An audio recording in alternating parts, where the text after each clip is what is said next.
Hi friends, எல்லோரும் எப்படி இருக்கீங்க? நல்லா இருப்பீங்க. பேசுங்கிறவங்களிலிருந்து உங்கள் நித்யா ராஜேந்திரன். தசாம்புத்திகள் நமக்கு செய்யக்கூடிய வேலை என்ன அப்படின்னு பார்த்தீங்கன்னா, ஒரு சாதாரணமான ஒரு ஆளை ஒரு பிரபலமாக மாற்றி அந்த பிரபலத்துக்கு மிகப்பெரிய ஒரு பேரையும் புகழையும் பணத்தையும் எல்லாத்தையும் கொடுத்து அதுக்கப்புறம் அந்த தசை முடிஞ்சது அப்படின்னா அப்படியே எல்லாத்தையுமே கெடுக்குது. குடும்ப வாழ்க்கையை கெடுக்குது, பேர் புகழை கெடுக்குது, அந்த அந்தஸ்து கௌரவம் எல்லாத்தையும். எனக்கு தெரியாது அவர்கிட்ட இந்த பணம்லாம் எங்கே போச்சு அப்படின்னு. நிறைய பேர் மனைவி எடுத்துக்கிட்டாங்க, மனைவிக்கு கொடுக்க வேண்டியதாயிடுச்சு அப்படின்றாங்க. அது தெரியல. ஆனால் நான் சொல்ல வர்றது அவங்க வாழ்க்கையை பற்றி இல்லை, அவருக்கு நடந்த விஷயங்களை பற்றி. பணம் புகழ் காணாமல் போகுது, பேர் காணாமல் போகுது. அவருக்கு இருந்த அத்தனை பேரும் அவரை மறந்துட்டாங்க. அத்தனை ரசிகர்கள் இருந்திருப்பாங்க இல்லையா, அவங்க மறந்துட்டு அவங்க இன்னொரு வேறு யாருக்கோ ரசிகர்களாகி அவங்க போயிருப்பாங்க. அப்படியே அந்த ஒரு ஆளே இருக்காரா இல்லையா அப்படின்னு தெரியாத அளவுக்கு அந்த தசைகள் அவரை இறக்கி கொண்டு போயிடுது. அதுக்கப்புறம் பார்த்தீங்க அப்படின்னா கொஞ்ச நாள், கிட்டத்தட்ட ஒரு 20 வருஷத்துக்கு அப்புறமா திடீர்னு அவர் ஒரு ஆக்டராக அவங்க குழந்தைங்களோட திருமணத்தில் நம்ம அவரை பார்க்குறோம். அந்த புகைப்படங்களில் நம்ம அவரை பார்க்குறோம். அப்படி இருக்காரு அப்படின்னு தெரியுது. அது அத்தோடு போச்சு. அந்த திருமணம் நேரத்தில் மட்டும் நடந்துட்டு போயிடுச்சு. அதுக்கப்புறம் திரும்பவும் அவ்வளவு நாள் கொஞ்சம் வெயிட் போட்டுடுறாரு. ஒரு ஹீரோவோட மெட்டீரியல் மாதிரி இல்லை அவர் கொஞ்சம் நார்மலாக அந்த ஏஜுக்கான மாதிரி வெயிட்டில் தான் இருக்கார்.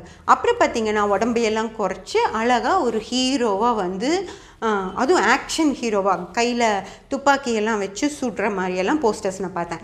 அந்த மாதிரி டக்குன்னு தனக்கு அவரை வெளிப்படுத்துது அப்படின்னா இது இந்த தசாபுத்திகள் செய்யக்கூடிய வேலை தான் ஃப்ரெண்ட்ஸ். அந்த மாதிரி தசாபுத்திகள் என்ன வேணாலும் செய்யும், எப்போ வேணாலும் செய்யும். அதை நம்ம பயன்படுத்திக்கணும். நம்ம ஜாதகத்தில் இப்படி திடீர்னு எனக்கு நடக்குது ஏன் அப்படின்னு சொல்லி ஜாதகம் பார்த்திங்க அப்படின்னா ஒரு நல்ல நேரம், ஒரு புத்தியோ ஒரு அந்தரமோ ரொம்ப நல்லா உங்களுக்கு கரெக்டாக செழிப்பாக இருக்கிற மாதிரி வரும். அந்த நேரத்தில் நீங்கள் ஏதாவது இப்போது ஒரு புத்தி காலம் வருது இல்லைங்களா, நல்லா அந்த நேரத்தில் நம்ம ஒரு கடை போட்டுடணும், இல்லை ஒரு தொழில் தொடங்கிடணும். அப்போ அந்த நேரத்தில் அது பிக்கப் ஆகிடுச்சு அப்படின்னா அதுக்கப்புறம் அப்படியே போயிடும். உங்களுக்கு நேரம் மோசமாக இருந்தால் கூட அந்த பிக்கப்பான தொழிலை அப்படியே கொண்டு போயிட முடியும். ஆனால் அந்த நேரத்தை என்னமோ நல்லா நடக்குது அப்படின்னு என்ஜாய் பண்ணிட்டு விட்டுட்டோம் அப்படின்னா அதுக்கப்புறம் திரும்பி அந்த மாதிரி ஒரு நேரம் நம்மளுக்கு கிடைக்குமா அப்படின்னு சொல்ல முடியாது ஃப்ரெண்ட்ஸ். அந்த மாதிரி உங்களுக்கு மோகன் அப்படியும் தெரியும்னு நினைக்கிறேன். மோகன் இருக்கார் இல்லைங்களா, பயணங்கள் முடிவதில்லை எல்லாம், மைக் மோகன்னே பேர் அவருக்கு. அவரும் அப்படி தான்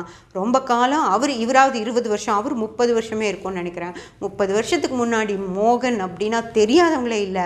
இன்றைக்கி அவர் திரும்பி நம்ம கண்ணில் எல்லாம் படுறாரு. நிறையா இந்த ஃபங்க்ஷன்ஸில் இந்த ப்ரோக்ராம்ஸில் எல்லாம் மோகனை கூப்பிட்டு இப்போது மோகன் அங்கங்கே மைக் மோகன் பேச ஆரம்பிச்சிட்டாங்க. நிறைய இடத்துக்கு வர்றாரு. 30 வருஷம் இருக்கும். சுத்தமாக இந்த 2K கிட்ஸ்க்கெல்லாம் அவரை தெரியவே தெரியாது. ஆனால் அவரோட பாடல்களை தெரிஞ்சிருக்கும்.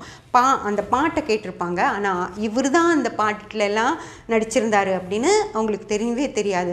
அப்பேற்பட்ட மோகன் ஒரு 30 வருஷத்துக்கு அப்புறம் அதே மாதிரி திரும்பி வர்றார். எப்படி அவர் காணாமல் போனாரோ அதே மாதிரி அதே உடல்வாகோட அதே சிரிப்போட அதே மாதிரி திரும்பி வர்றார். அப்படின்னா ஒரு 30 வருடங்கள் அவருக்கு நடந்த அந்த தசைகள் அவரை வெளி உலகத்துக்கே காட்டாமல் அவரோட புகழை மங்க செஞ்சு வச்சுருந்தது அப்படின்றது தான் ஃப்ரெண்ட்ஸ் அர்த்தம். அதே போல் பிரசாந்த் அவர்கள் எங்கே போனார் ஃப்ரெண்ட்ஸ்? பிரசாந்த் அவர்கள் இந்த மோகன் ரஜினி கமலோட படங்களுக்கே டஃப் கொடுத்த படங்கள் மோகனோட படங்கள்.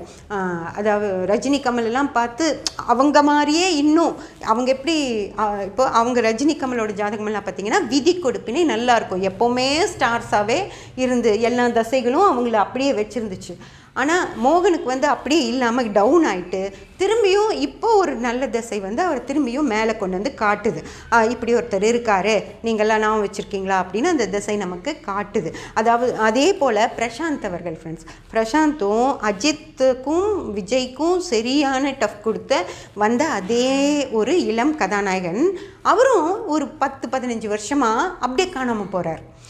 அவருக்கு ஒரு திருமணம் நடக்குது, அந்த திருமணம் சரியாக இல்லாமல் டைவர்ஸ் ஆகுது. அப்படியே எல்லா ரசிகர்களும் அவரை வந்து இல்லை, காணாமல் போயிட்டார், ஒரு படம் இல்லை, அவரை எங்கேயும் பார்க்க முடியல, இருக்காரா இல்லையானே தெரியலங்கிற மாதிரி ஒரு 15 வருஷமாக அவரே காணோம். ஆனால் திரும்பவும் பார்த்தீங்கன்னா இப்போ சில விழாக்களில் கலந்துக்கிறார். இப்போ விஜய் கூட சேர்ந்து ஒரு படத்தில் நடிக்கிறார். அதாவது விஜய் மாதிரியே வந்திருக்க வேண்டிய ஒரு அற்புதமான கதாநாயகன். அவரை அப்படியே அந்த ஒரு அநேகமாக ஒரு சுக்கிரதசையோ அல்லது ஒரு புதன் தசையோ இருக்கலாம். ஆனால் ரொம்ப வருஷங்கள், ஒரு 17 வருஷங்கள் அவரை காணோம். அதுக்கப்புறம் பார்த்திங்கன்னா திடீர்னு திரும்பவும் படங்களில் நடிக்கிறார். அங்கங்கே நம்ம ஒரு ப்ரோக்ராம்ஸ் எல்லாம் பார்க்க முடியுது. அப்படின்னா அது எல்லாமே வந்து காரணம் தசாபுத்திகள் ஃப்ரெண்ட்ஸ். ஒரு தசை மோசமாக வந்து ஒரு இருட்டடிப்பு செஞ்ச மாதிரி இவங்களையெல்லாம் உள்ளே உட்கார வச்சிருச்சு. இல்லை ஒரு அந்த தசை ஒரு பெரிய தசை. இப்போது மோகனுக்கெல்லாம் பார்த்திங்கன்னா கண்டிப்பாக சுக்கிரதசையோ அல்லது சுக்கிரதசையாக இருக்க வாய்ப்பில்லை. ஏன்னா அவர் ரொம்ப சிறப்பாக நடித்தார் இல்லைங்களா. அதனால் ஒரு ராகு தசையாக இருக்கலாம் 18 வருஷங்கள். அதுக்கப்புறம் ராகு முடிஞ்சு வந்த ஒரு குரு தசை 16 வருஷங்கள் அவருக்கு சரியில்லாமல் இருந்திருக்கும். அதனால் அவர் அப்படியே உள்ளே போட்டு அவர் இருக்கிறதே தெரியாமல் வச்சுருந்தது. அதே மாதிரி ராம்ராஜன் அவர்களுக்கு பார்த்தீங்க அப்படின்னாலும் ஒரு சனி தசையாக இருக்கலாம் 19 வருடங்கள் தசை அவரை இருக்கிற இடம் தெரியாமல் வச்சுட்டு இருந்துச்சு. பிரசாந்த் அவர்களுக்கும் பார்த்திங்கன்னா இந்த ஒரு கேது தசை, செவ்வாய் தசை, அந்த மாதிரி ஒரு சின்ன தசைகள். ஏன்னா அவர் ஒரு 10 வருஷம்தான், அவருக்கு வந்து ஒரு 10-15 வருஷத்துக்குள்ளே சின்ன சின்ன தசைகளாகவோ அல்லது ஒரு புதன் தசை 17 வருட தசை அவர் அப்படியே ஒரு இருட்டடிப்பு செஞ்ச மாதிரி செஞ்சு உள்ளே உட்கார வச்சிருச்சு ஃப்ரெண்ட்ஸ். அதனால் இவங்கெல்லாம் அந்த தசைகள் முடிகிற வரைக்கும் பேசாமல் இருந்துட்டு அந்த தசைகள் முடிஞ்சதுக்கப்புறம் வந்த நல்ல தசைகள் அவங்கள வெளியே கொண்டு வருது. இதுதான் தசாபுத்திகள் எல்லாருக்கும் செய்யும். ஒவ்வொரு ஜாதகத்துக்கும் அந்த நேரத்து தசாபுத்திகள் தான் அவங்க வாழ்க்கையை தீர்மானிக்கும் ஃப்ரெண்ட்ஸ். அதனால் இதுதான் நம்ம ஜாதகம் பார்க்குறது அப்படின்னு சொல்லணும். எந்த திசை, எந்த கிரகம் நல்லா இருக்குது, எந்த கிரகம் நமக்கு சப்போர்ட் பண்ணும், எந்த கிரகம் நமக்கு பணம் கொடுக்கும் அப்படின்னெல்லாம் பார்த்து அந்த டைமுக்கு தகுந்த மாதிரி நம்ம வாழ்க்கையை நம்ம அமைச்சிக்கிட்டோம் அப்படின்னா நம்ம வாழ்க்கை சிறப்பாக இருக்கும். அது இல்லாமல் இந்த ஜோதிடம் போய் அது சரியில்லை, இது சரியில்லை, இந்த ஜோதிடத்தை நம்பாதீங்க, நம்ம ஆம்பிஷன் தான், நம்மளோட திறமை தான் நம்ம சொத்து, நம்மளோட ஆர்வம் தான், எல்லாமே சரிதான், நான் இல்லைன்னு சொல்ல. உங்களுக்கு திறமை இருக்கணும், உங்கள் திறமை தான் உங்களை முன்னுக்கு கொண்டு வரும், உங்களோட சாமர்த்தியம் தான் உங்களை முன்னுக்கு கொண்டு வரும், எல்லாமே கரெக்டு தான், இல்லைன்னு சொல்லலை. ஆனால் அந்த மாதிரியெல்லாம் ஏதாவது திறமை இல்லாத ஆட்களா இவங்கெல்லாம்? இப்போ பிரசாந்தெல்லாம் சிறப்பாக நடிக்காத ஒரு ஆளெல்லாம் கிடையாது. அவரோட நடிப்புக்கு தான் அவ்வளோ படங்கள் புக் ஆச்சு, அட்டாசமாக நடித்து கொடுக்குறவர் தான். எங்கே போச்சு அந்த நேரம்? அவருக்கு சரியில்லாத ஒரு நேரத்தில் ஒரு திருமணம் பண்ணி அந்த திருமணத்தாலேயே அவர் வந்து கொஞ்சம் மனசு இதாகி அந்த மனசங்கடத்துலேயே அவர் அது எதுவும் ஒத்துக்காமல் விட்டுருப்பார். அந்த நேரத்தில் தான் அவர் அந்த தசையும் அவரை கீழே தள்ளிட்டு போயிடுது. அதே போல் மைக் மோகன் அவங்களுக்கு ஒரு புரளியை கிளப்புனாங்க அப்படின்னு சொல்லுவாங்க.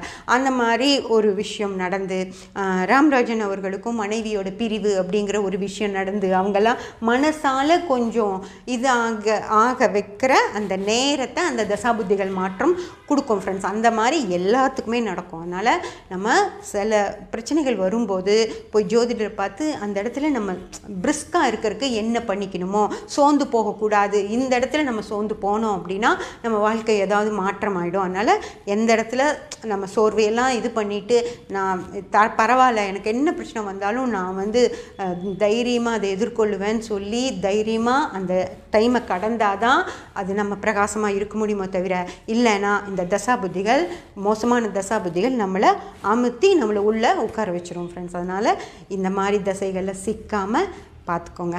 ஓகேங்களா? சப்ஸ்கிரைப் பண்ணி பெல் பட்டன் ப்ரெஸ் பண்ணி வச்சுக்கோங்க. அப்போ தான் நான் போடுற எல்லா பதிவுகளும் உங்களுக்கு கிடைக்கும். லைக் பண்ணி, ஷேர் பண்ணி, கமெண்ட் பண்ணிங்கன்னா எனக்கு சப்போர்ட்டிவாக இருக்கும். Thank you friends.